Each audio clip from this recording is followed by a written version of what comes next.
into the trapezoidal rule. The trapezoidal rule is a modified version of the area of a trapezium formula.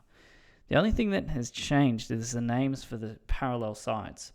So normally we would write A and B, but now the first is going to be DF, and the last being DL. And where did those letters come from? Well, DF is the distance of the first, and DL is the distance of the last, which is really original, which is good.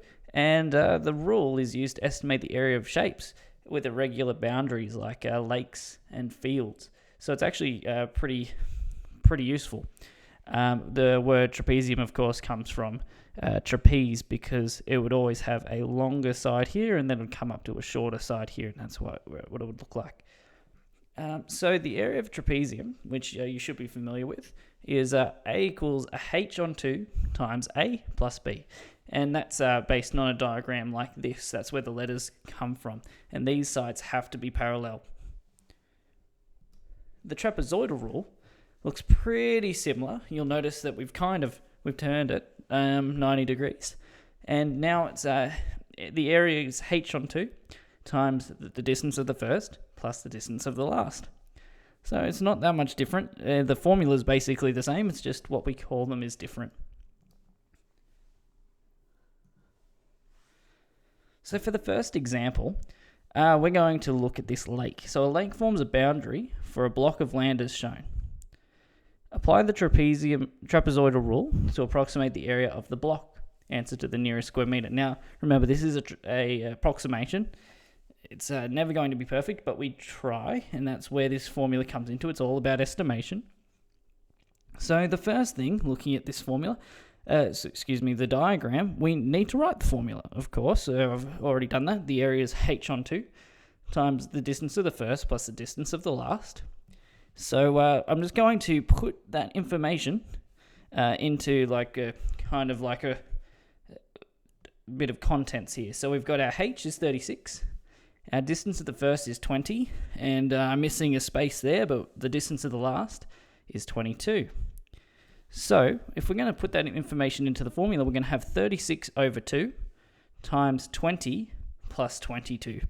And you can just type that straight into the calculator exactly as that's written, and it will always work.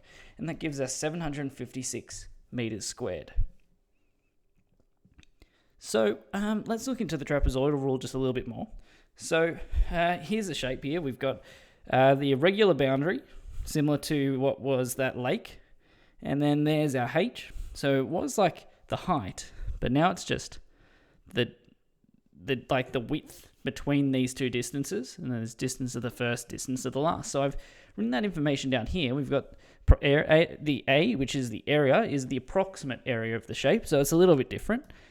Then we've got our H, which is the height or width. So it can change, but we just use H all the time just to make it easier, between the parallel sides. Distance of the first parallel side, and then there's the distance of the last parallel side. So we're going to just do one example using the trapezoidal rule, but this time it's two applications. So you can see in this picture, just go full screen, because to be honest, it's a little bit small, but we need to use the trapezoidal rule twice to estimate the area of A, B, C, D to the nearest square centimetre. So there's two sections. So that's handy that they've given us that. So may as well just start off with section 1. So for section 1, the height is 18. So we can see that's there. It's half of 36, if you're wondering what all these numbers are going on for. The full distance is 36 and 18 is just that half. Then the distance of the first, so that's this distance here, is 22. And the distance of the last is quite big, it's 60. Then for our second section, same height, but now the first one is 60 and the last one's 48. And so what we have to do is actually just do that formula twice. So A equals the H on 2 times the distance of the first plus the distance of the last, plus H on 2 times the distance of the first plus the distance of the last. You may be wondering, why are we doing this? Why are we doing this twice? Well, that's because if you do it once, the estimation is okay, but the more you do it, the more applications of this formula that you do, the more accurate it will be. So just keep that in mind as to why we would do this.